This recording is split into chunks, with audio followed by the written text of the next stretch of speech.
আসসালামু আলাইকুম। আজকে হাজির হয়েছি যারা কমেন্টে নাম লিখেছিলেন তাদের নামগুলো নিয়ে।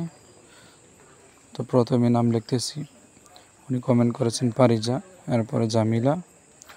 ওনার নামটা লিখেছি, কেমন হয়েছে জানাবেন। এরপরে আরেকজন রাফিয়া, ওনার নামও বাংলায় লিখে দিলাম।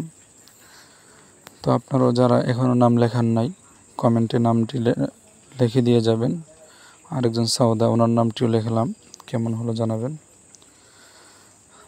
তো যারা কমেন্টে নাম লিখবেন এর আগে একটি কাজ সংক্ষেপে করে নেবেন, আমাদের চ্যানেলটি সাবস্ক্রাইব করে লাইক কমেন্ট করে আমাদের সাথে থাকবেন।